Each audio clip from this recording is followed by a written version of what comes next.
All right, I am going to go ahead and get started. So first off, I apologize profusely for the confusion in scheduling. That was entirely our error. We added a 1:02 p.m. instead of a 2 p.m. So thank you to those of you who stuck around or came back. If you were unable to sit through this time, we will be sending out the recording as soon as possible tomorrow. I'm available to answer any questions by email. If you just respond to your GoToWebinar email, that'll come directly to me, and I'm happy to make any clarifications there. So we're going to jump straight in. You can add questions into the questions module at any point. That should be on GoToWebinar.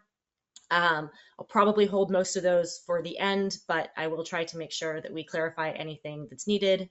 Today, we're going to go through our 2024 trends report. And this is a report we've been pulling since about 2016 to look at what the current state of the industry is and what we're seeing across all of our events. We'll go through a little bit of kind of overall information, event information, registration, marketing, donations, and race day. Just look at a couple of the top line items there. The full report is attached in your materials on here. It's also on our website at runsignup.com/trends. If you want to read a whole lot of information, there's a lot more charts and data in there than we will cover today, but we tried to pull out the key things that you might want to know as you're looking towards your 2025 season. Quick parameters, just so you have an idea what kind of data we are dealing with. Our best estimate is that we have about 45 to 50% of the endurance market share in the US. So we feel like that gives us a pretty good idea of what is happening in the market as a whole, because we're just looking at a really, really large sample of the US market share. This report is actually not generally on a full exact calendar year. We run from December of the previous year, so December 1st of 2023 through the end of November of 2024. We do that because we want to be able to have this report prepared early in the year in 2024 so people can use it to make decisions in 2025, but just know it's actually offset by a month. There's a couple of places where we might say, we think this data might be skewed a bit by the types of races and the types of customers that are using RunSignup or specific features we have. We try to call that out if that is true, but it's just something to be aware of. There might be places where that happens. And then any of the survey data in the 2024, in the race day section is from the 2024 market survey. So this spreadsheet here is going to give you kind of an overview of the total numbers that we're talking about. I think the important things to know here are that this is everything on our system from 2024. This includes paid registrations, imported registrations, free roast registrations that you offered with coupon codes, free events. It's a whole look at all of the data together. The events that are listed, so when we say 85,000 events, those are individual distances. So a 5K and a 10K of the same race weekend would be considered two separate events there. So it ends up being around 35,000 or 30,000 race weekends, but we're looking at 85,000 different events, and we pull them out by events because there's a lot of places where we want to look at, how is a 5K doing compared to other 5Ks, and that might be different from how a 10K is doing compared to a 10K. Registrations, it's about 10.8 million registrations across the platform, and that is going to be, ranging from all of those events included there. First thing we want to talk about is just kind of the general state of the industry. Most important question everyone has is, was it a good year? Did events grow? And this was a really, really strong year. After a couple of really hard years, it was great to see, I think, true growth. So we were at 8% growth compared to 2023. And what we look at here is not just, is not looking at growth within our platform. We know that we've picked up some market share, and that doesn't tell you guys anything about your races. So when we pull this report, we are looking only at events that were on our platform in both 2023 and 2024 so that we can see, did the average race grow? And the answer here was that yes, we saw the average race grow about 8%. What's really encouraging about this is that, in years previous to this one, the last few years, I have also run this report against races that were on our platform in 2019 to see how races were doing compared to pre-pandemic numbers. Last year, we found that our events were only down about 1% compared to 2019. So we didn't actually have to run that report this year because we felt like we were kind of back at a regular baseline pre-pandemic participation level. And so this demonstrates that there was, really true growth beyond simply, 2019 numbers looking into 2023 or 2024.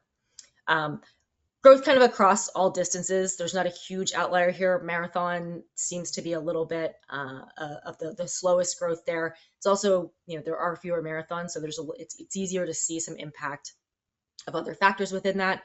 And there is also some differentiation based on race size that we'll talk about, and that might be impacting marathons more than some of the other events on here. Month-to-month participation change, pretty strong growth across the year. I think it's notable to note the two kind of outliers there, December and November. December, that was actually looking at December of 2023, and that was a year where compared to December 2022, we had still seen some cancellations and some limited events due to the pandemic in December 2022. So 2023 was probably a bit of a recorrection to the numbers that we would expect. Looking at November, we had a really, really strong year for turkey trots. You can see growth there beyond what is available through regular events, both in terms of the average race grew, I think a little bit more like 11% instead of 8%. And also we saw an increase in the number of turkey trots out there. So I think that creates a bit of an outlier in November. Large races, I kind of hinted at this when I was talking about marathons. Large races in general were the slowest to come back from COVID. I think last year we saw that while, on average races were only down about 1% compared to 2019, events of over 5,000 participants were still down about 16% compared to 2019 in 2023. So we did see good growth on larger races this year. This suggests they are probably still lagging behind pre-pandemic numbers. And I think you would see that kind of backed up by what we found in our look at the top 100 races as well. These events have not come back quite as quickly, but we are seeing continued progress in that realm. And I think a lot of that is just large events rely so much more on travel and on tradition and on bringing in people from outside the area. They tend to be a little bit more impacted by uncertainty and by people, hit by higher prices and stuff like that, because the price isn't only about their race, it's about the travel costs and the entire experience. Top 100 largest races. This isn't actually in the trends report, but it is on our blog if you're interested in checking it out. This is a manual report that Eric works on every year to help us kind of understand the very top of the market and what's happening within those races. What we found here is that races on average within the top 100 grew about 11%. So that shows, really strong growth for those races. However, looking at them, they were down still about 1.3% compared to 2019. And, only about 36 races grew compared to their 2019 numbers. So we do think there is still some struggle within the very largest races to get back to their pre-pandemic numbers. 32 races exceeded 20,000 participants. We had 13 races on this list that weren't on this list in 2023, replaced other races there. I think the one thing that is worth noting is that of the 13 races that dropped off from 2023, I believe 5 of them actually grew from 2023 to 2024. So it's not necessarily that races that fall off this list aren't doing well. It's that there are a large number of races, comparatively speaking, within kind of the 8 to 10,000 range, which is where we see the bottom of this list range. And so they just kind of got outbeat by other races that grew a little bit faster, but some of them actually had really strong years. Repeat participation. Here we are looking at how many of your runners who ran one year come back and run the same distance the following year. I think this is always a lot lower than our average race director would expect, because you're out there on race day and you see the same people year after year, and it feels like it's a community that comes back all the time. And some of that I think is a little bit of misperception of how many people there are that are new or that you don't know or that you don't recognize.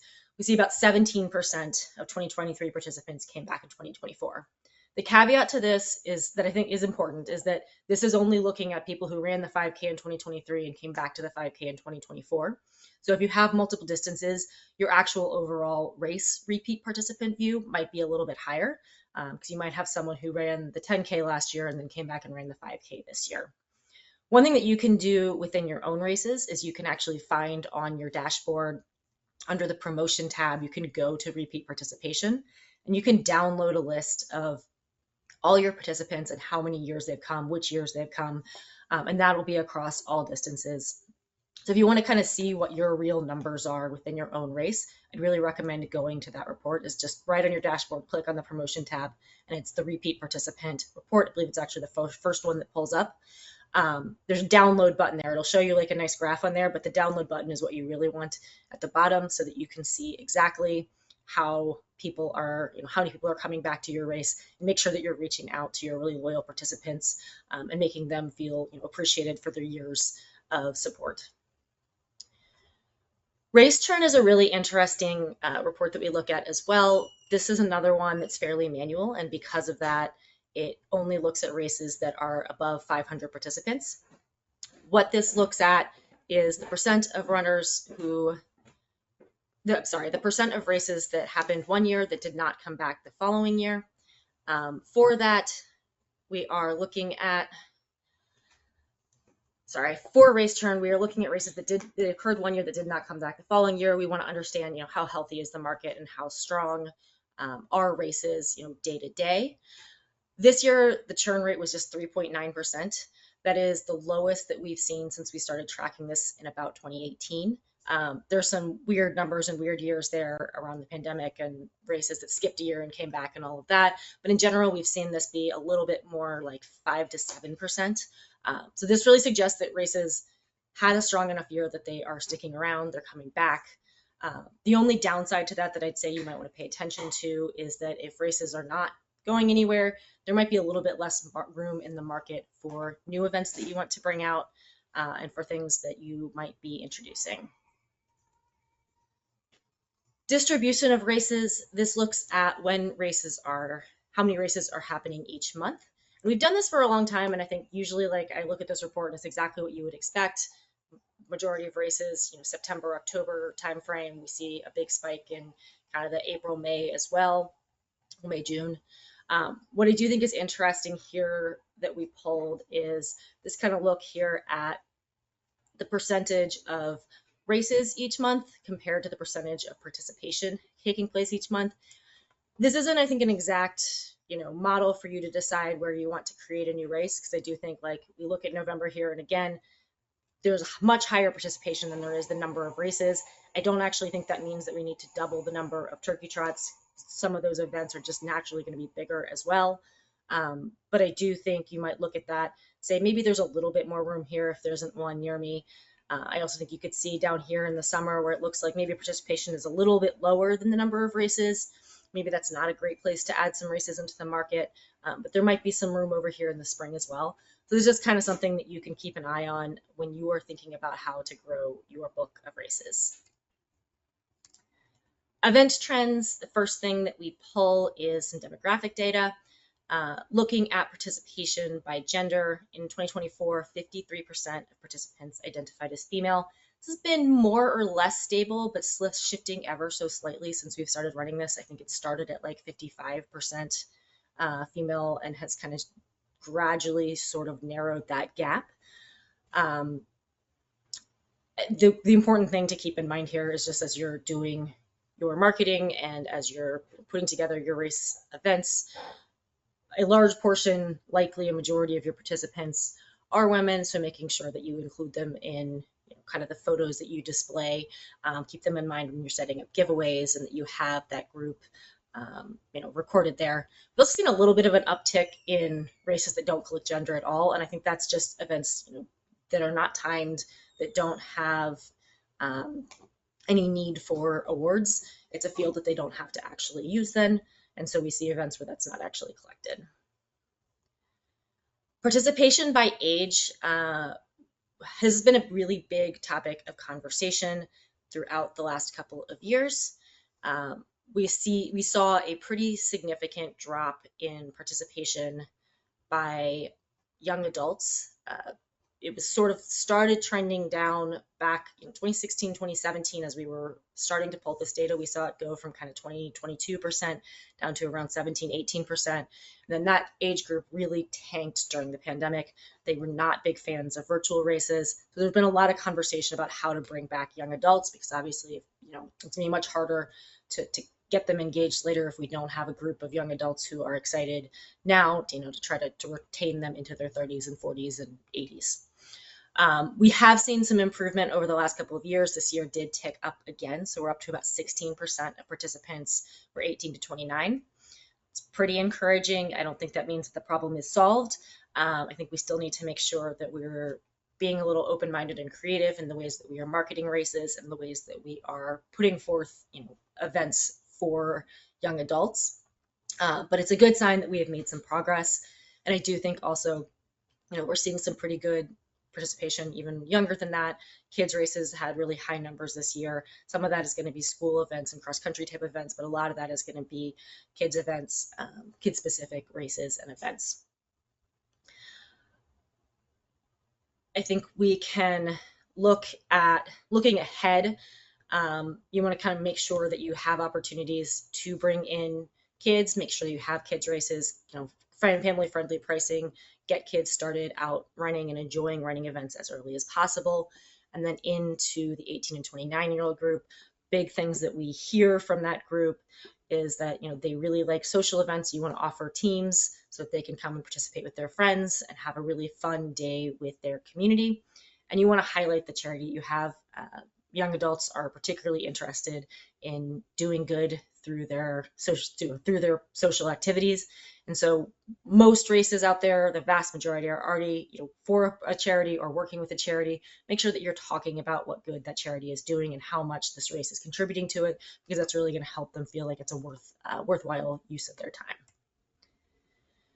Race sizes, I think as an industry, we tend to hear all of the news is about a race like a Boston Marathon or New York Marathon. And, you have these massive events that have tens of thousands of participants, and a lot of people, that's all they really see of races. But that's very much not most races. 87% of races in 2024 had fewer than 500 participants.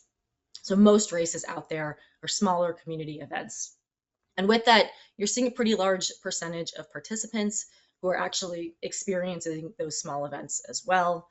When you look at this down here, it kind of shows, how many participants are in each group. This 100 to 500 person race, it's a lot of participants who that is their experience of races, and that's what they're seeing of races.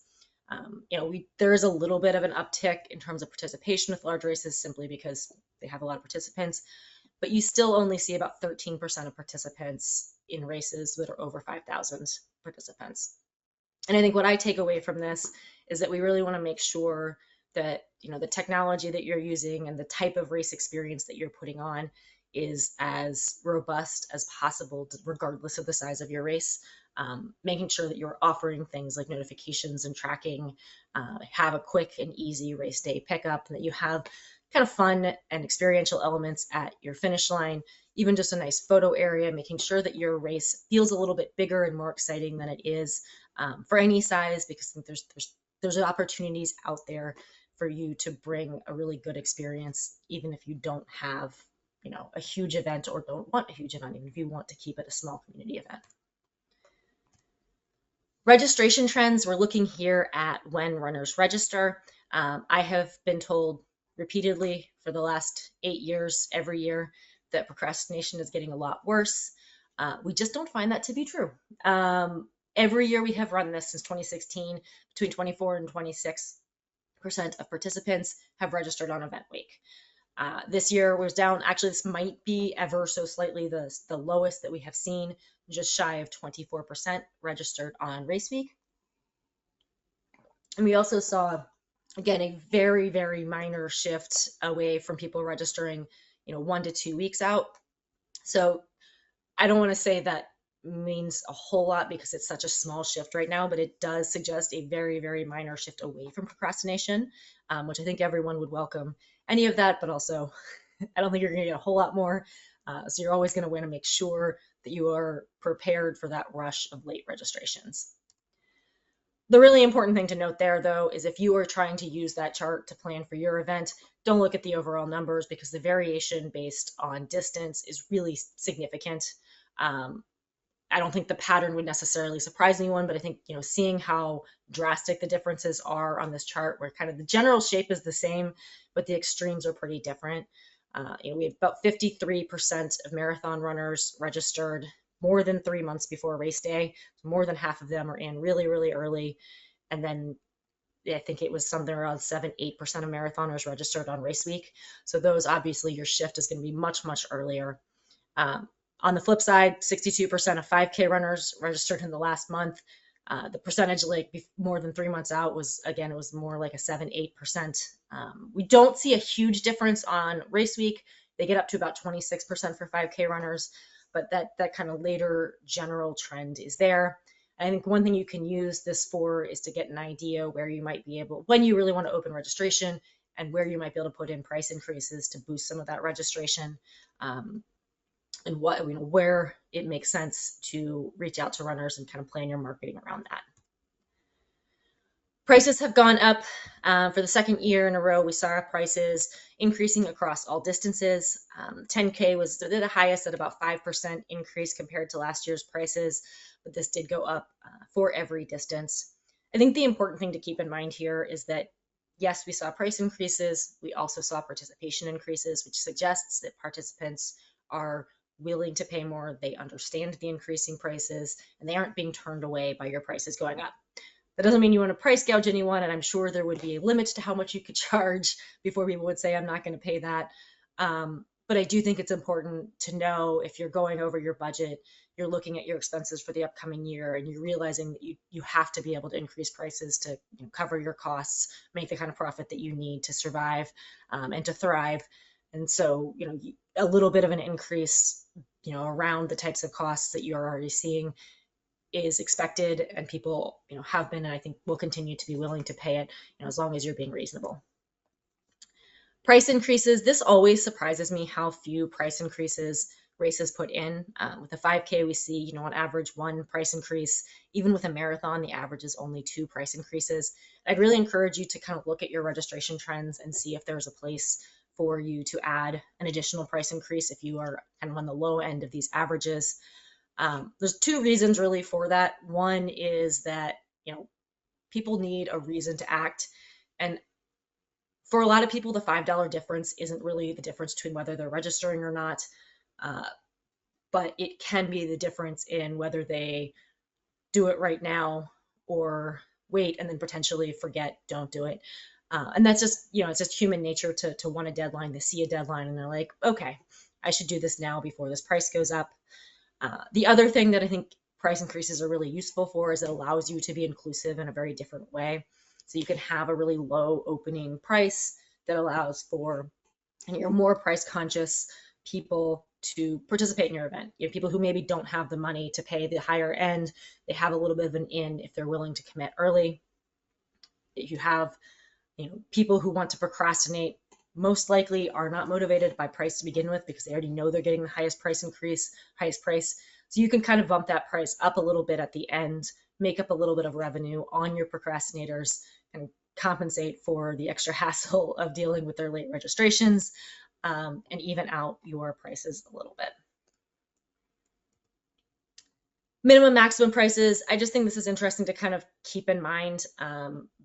Obviously, it kind of makes sense that the lower your prices are to begin with, the less of a difference there will be. But these aren't huge gaps either way. It doesn't actually take huge price increases to bump people across the finish line. Just a little bit of a change does help to motivate them. This is just sort of reinforcing what we just talked about. 26% of registrations are within 3 days of a price increase. That can points out that people are looking for those reasons to register late. Giveaway sizing. This, I'll put in a caveat that I think realistically more than 3% of races offer kind of shirt sizes that are specifics for women. They may not be using the settings as that. And some races will, will go with a non-gendered version, which is more of a relaxed fit, slim fit, sort of definitions like that. So I don't think this 3% is entirely accurate. However, we do see significantly more races that don't offer gender specific sizing or any sort of differences in cut. Obviously, there are reasons for that in terms of convenience and ordering, and fewer sizes to deal with. The one thing I always like to note here is 29% of people who did order a shirt that was listed as women's specific sizing ordered either an extra small or a small. And a lot of times there is not an equivalent size for that in unisex sizing. So again, if you're looking at, 29% of the, more than half your field might not have a shirt that fits them, that isn't a really great way to say, we appreciate you coming out to run our race, and they are probably less likely to wear that shirt and advertise for you in the future. Mobile adoption, every year I'm kind of waiting for this to stabilize. Slowed down slightly in the increases, but we continue to see this going up. In 2024, 74% of race website views on our platform were on a mobile device or a tablet. The vast majority of that is mobile. Tablets are a really small proportion of that. And 61% of transactions are on mobile. So when we first started doing this, we saw, a majority of views were already on mobile back in 2016, 2017. But at the time, it was maybe 30% transactions were actually taking place on a mobile device. People have gotten significantly more comfortable and more used to registering on their phones. And so you're seeing a little bit of that here. About 61% are on their mobile device or tablet. I mean, I think it's just really important to know, I tend to, when I set up events on our platform, I'm sitting in front of my laptop, I'm doing it all on my computer. You need to make sure that you are looking at it on your phone. Any of our websites and emails are mobile responsive, but sometimes something might look better on a phone or on a computer. And if you're making a decision about what looks best, you want to prioritize how it looks on mobile versus how it looks on a website, as long as it is readable and functional on both. Make sure that if you're adding a lot of questions to your registration path, kind of cut out any that you actually don't need, because it is a little bit harder and more annoying for people to register on their phone when they have 19 questions that have to be responded to.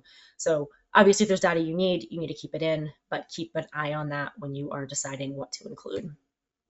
This ties really tightly with that. So about 35% of participants in 2024 paid with either a saved credit card or with Apple Pay. And so when we introduced Apple Pay last year, we saw saved credit card usage come down a little bit and Apple Pay go up.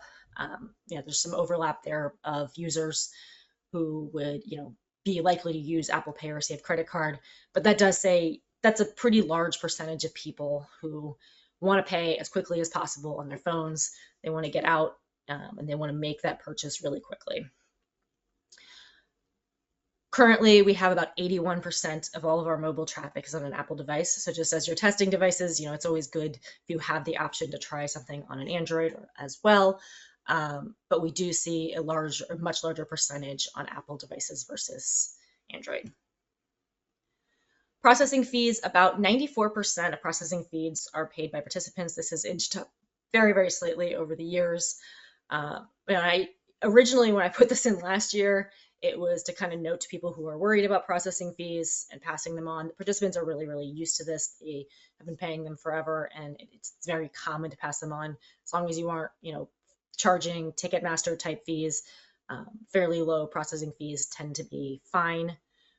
This year, I will say I'm keeping a little bit of a closer eye on this as we have more and more fee transparency rules that are being passed throughout the country, possibly a national law. And that is laws that impact how you display your pricing and whether you can have the fees later or show the price and the fee, or if you have to show the price including the fee. That kind of all-in pricing where it can't say 30 plus 250, it has to say 32.50. That's going to be, that will change the way people may choose to do their processing fees.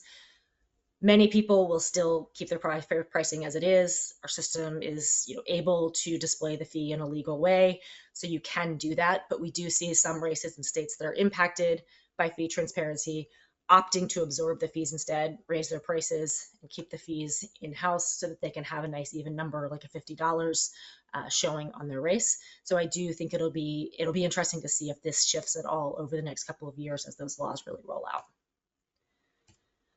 Marketing trends here, coupons. So this one, I think stays fairly in range. We've seen some slight increases, slight changes over the years, about $12.74 average for a coupon discount.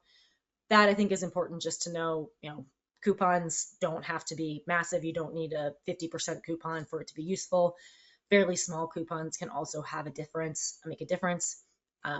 My kind of general word of caution on coupons is to be intentional about when you use them, making sure that you don't, you never send out a coupon a week before the race that lets people pay less than people who paid 2 months before the race, and you were trying to get the early bird pricing. So don't make people mad.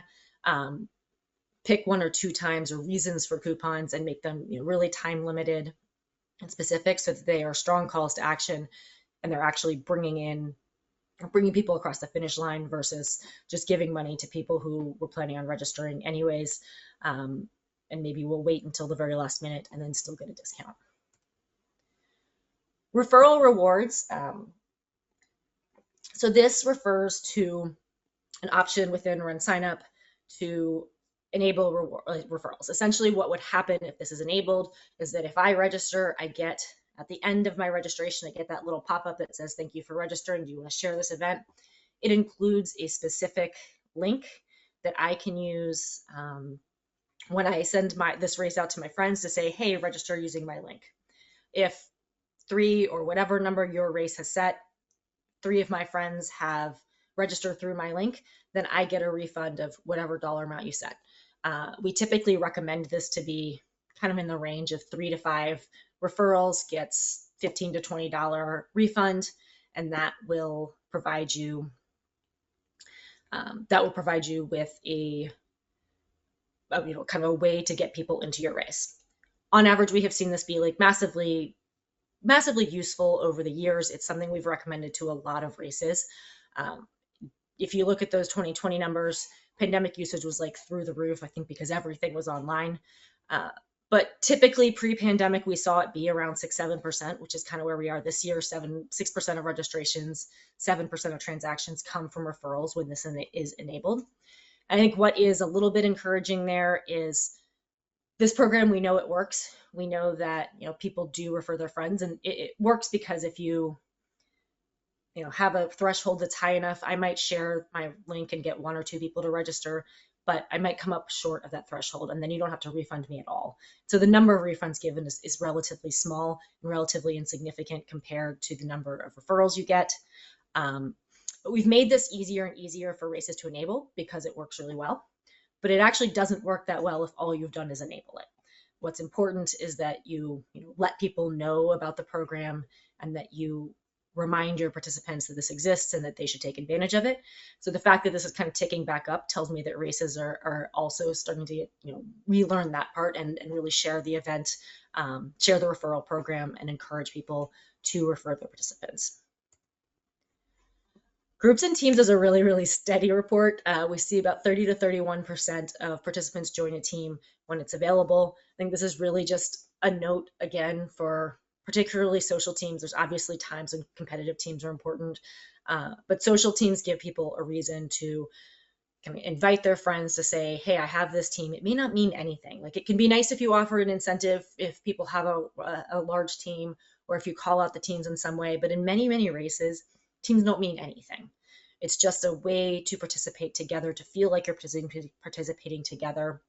And it gives me a reason to invite my friends to come. Beyond that,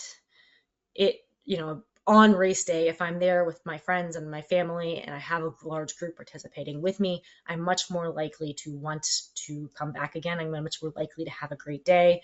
And I'm A, going to want to come next year, and B, going to tell even more friends. So I think, providing social opportunities really does just kind of drive a better overall experience and more people to want to share the event.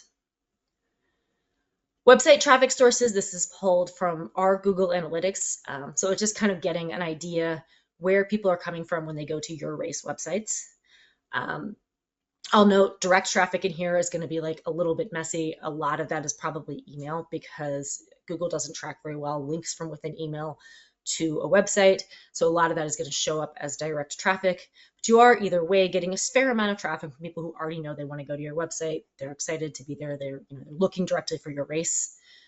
You also get just shy of a quarter of traffic from organic search. So that's going to be people who are either searching for your race by name, or they're searching for a race in your area through Google. And it's just really important then that your race shows up in Google pretty well, that the SEO is pretty strong. Typically, RunSignup races are coded in with a lot of SEO principles in place, so you should see those pretty high in a Google search. But if you have an outside website, you want to make sure that you are also there. People are finding your race quickly, because that's really where a ton of people are coming for races. Referral sources is a lot of things. Could be, a number of different avenues, but one of the large kind of buckets we see for referral sources is kind of affiliate websites and places where aggregators for events, so things like Running in the USA or halfmarathons.net, and those two, and a number of other calendars actually use the RunSignup API and pull in events automatically, and so you're going to show up on their calendar. But the one thing that I would say this suggests to me you might want to do is make sure that you're also on a whole range of local calendars and smaller calendars. So if you have a newspaper that sends out events regularly, has kind of a regular calendar, you have a local running store, make sure that you're reaching out to them individually too, and your events are showing up in places like that, because people do find events through local calendars like that. Email marketing, I don't think I put this on here, but we had 669 million emails sent by customers in 2024. I think we expect to see that continuing to go up as kind of people look for free ways to communicate with participants. And the reason for that is, email might seem passe, but it is still extremely important for registrations. In 2024, we had 12% of registration dollars came directly from a RunSignup email, and that's someone who was in their RunSignup email, clicked on the link, and registered directly then. We know that that's an undercount of how important email actually is, because there are still people, I don't know why they want to spend extra money, but who spend money on a MailChimp or a Constant Contact, and they're sending emails out of that. And this is not capturing that. This is only capturing from RunSignup emails. 2 or 3 years ago, I did a case study, and I should do one again at some point, for a race that used email almost exclusively for their marketing. And they were up at like 23% of registrations came from email. So this continues to be a really, really important part of your marketing strategy. Couple of trends on donations. This is one that really hasn't changed all that much over the last couple of years, but I think it's really important to keep in mind, is just looking at kind of how wide the range of donations are and how important kind of every level in there is. 63% of donations were 63% of donations were made for less than $25. And that made up about 16% of total donation dollars. So, that $10 donation there might not be big individually, but $10 donations across all of your participants can add up pretty quickly. Similarly, very few people donate more than $250. It's about 2%. But because those are large dollar donations, that's 29% of all of your donation dollars. And the reason that we like to note that is there's a setting when you set up donations to have different levels. First off, I would say it's really important that you have a wide range of levels. If you don't have, a $5 or a $10 donation option, someone who that's all they can give might just skip past it. Sure, they can put in a custom amount, but it sends the message that their small dollar donation isn't important. Making sure that you send that message that every donation is important and have an option for them. Also, don't be scared to put a $500, $1,000 donation on there. You may not get any, you probably won't get many, but if you don't have it on there, people won't feel incentivized to feel like, hey, this charity really does need this money. Maybe I will make the larger dollar donation. The other thing you can do when you're setting up levels is I think it's really impactful when you add kind of reasons or descriptions for your levels that make sense for your charity. So if you can say $10 pays for 3 dinners for a family, $30 pays for a week's worth of food, whatever kind of correlates the charity you're working with, that gives people a really strong connection to what the charity is and the money that they're giving and where that money might actually be used. This one is one that has been interesting over the years. So we're looking at how much money and how many donations come in. If you simply have donations on, like we talked about, you collect donations in the registration path, and they can also be collected then outside of registration. The second option is donations on the registration path and then adding a checkbox that shows up on the checkout page if someone doesn't donate. So it's important to note that if you enable this, if I make a donation while I'm registering, I won't see that checkbox because you're not going to be double asking people for donations. But if I'm in a hurry and I skip through the donations page, I just don't really pay that much attention to it, and I get to the checkout, there will be a little checkbox that you can enable there to show up to say, hey, just click this box if you want to donate $5, $10, $2 to our charity. This got moved recently. It used to only exist in charity partners. It's much easier to set up now. So if you don't have this enabled, you can do that directly from donations and then set up. And that will give you the option to add those little check boxes there. See a really significant increase in donations when these are on. And I think it's just, people being prompted to add a little bit of money. They're more likely to do so just for a quick option than they may have been going through the actual full donation step. The final option is to enable peer-to-peer fundraising, and that's when you allow people to go out, you give them fundraising pages, and they can share those with their community and ask other people to donate to your race. That is, by far the best way to raise the most amount of money.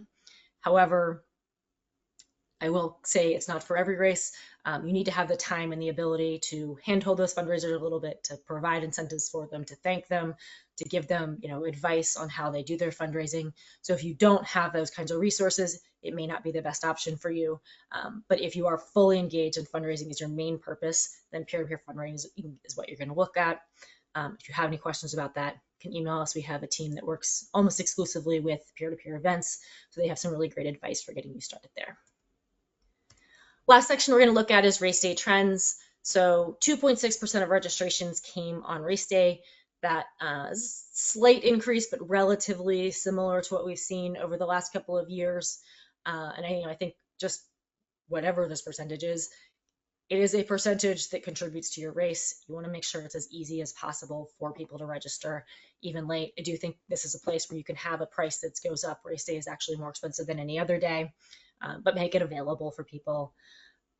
Particularly post-pandemic, we have seen significant success with people just having online registration open, having a QR code on site, letting people register on their phone all the way up until the end, instead of having to do a lot of kiosks and a lot of on-site registrations. And please don't do paper. Whatever you want to do, though, just make sure you talk to your timer, and that they are prepared for how you're collecting registrations on race day. Check-in app usage. Check-in app is one of our personal favorites as a tool, and we saw a lot of use from our customers this year as well. Half of all participants on RunSignup were checked in by the check-in app in 2024. About 43% of races using the app. And I think what I like to call out here is, the largest race using it was 28,000 people, so it can handle a really high volume of people at a really large packet pickup. We also had, I think it was like 7,000 races with fewer than 200 participants who used the check-in app. And so this is one of those ways where you can, access technology that's free and pretty easy and pretty simple, no matter the size of your race. It's pretty quick and easy to train volunteers on, and it doesn't really need kind of a high-end setup. Any event can do it. 16% of events sent notifications in 2024. It'll be interesting to see kind of how notifications and tracking shifts over the next couple of years. We have some new technology to allow for notifications and tracking, directly from race day scoring through RaceJoy. And so I think this does, again, open up tracking options for more races than may previously have been able to use them. Kind of ties into RaceJoy again. I mean, that I think will be the same as well. RaceJoy previously only tracked people off of their phones, and that's GPS direct tracking. It's the most accurate. Everyone is tracked 100% of the course, but obviously not everyone takes their phone. And so by pulling in split notifications from race day scoring, RaceJoy can actually be used by more participants and have a little bit more spectator engagement, even for those who don't have their phone. Timing business, we have two here from our timer market survey. This set of questions I really just include to kind of give an idea of how involved and personally invested a lot of timers are. Majority of them they own or they partially own their own timing business. A lot of them do still have to maintain some sort of other employment because it's a limited business. And they have relatively small timing teams that are going out every weekend. And what that means is that the people who work there, they love events. They are highly invested in events.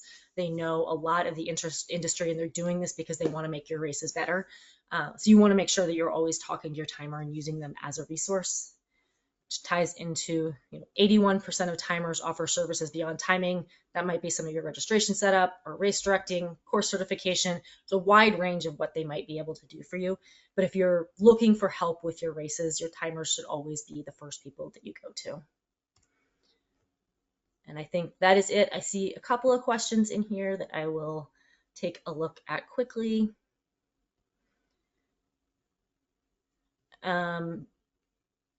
John, I can send you the full t-shirt sizing data. We do not know, I do not have dates for when races typically would cut off their t-shirt availability. I think that might be hard for us to pull, but I can see if there's anything we have on that. How does a participant get the shirt when checking in with the app? So first, yes, this is recorded. We will send this out tomorrow.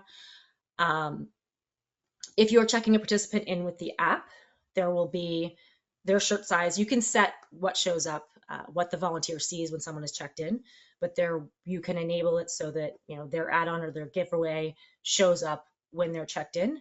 And there's kind of two ways that races might do that. They can have a table where someone comes and they check in, the person who checks them in gives them their bib and also gives them their shirt.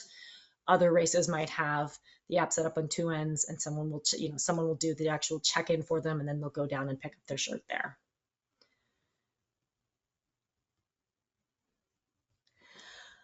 Next question, do you have any data about dual events other than running, relays, cycling?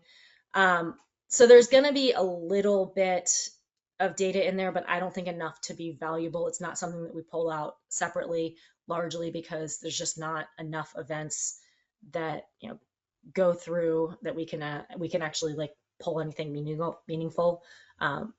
At some point, I'd love to be able to do more with at least triathlons, if not dual events, but it sort of depends on how many events we have that makes sense.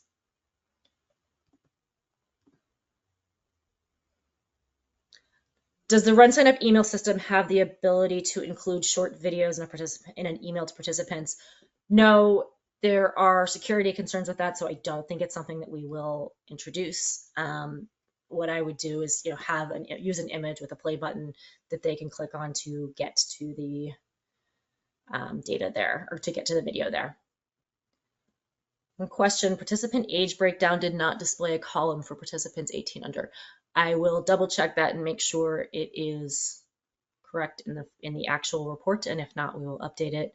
I will note there are always some editing here that happens afterwards. Are you seeing an increase in requests for setting up hybrid events? I would say no. I didn't actually include virtual numbers here. Simply just time, we couldn't go through everything, and our virtual numbers have continued to drop. They're pretty low, and I think so. Virtual would include a virtual race that happens with an in-person race. There's certainly a lot of races out there that provide both options, and I think that can be a really good way to include people on both ends. But I don't see. I think we have fewer races that are doing that now than we did, kind of 2 or 3 years ago.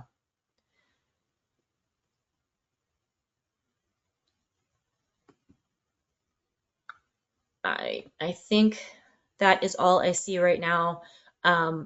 We will send out the slides as well as the full report and this recording as soon as we can tomorrow.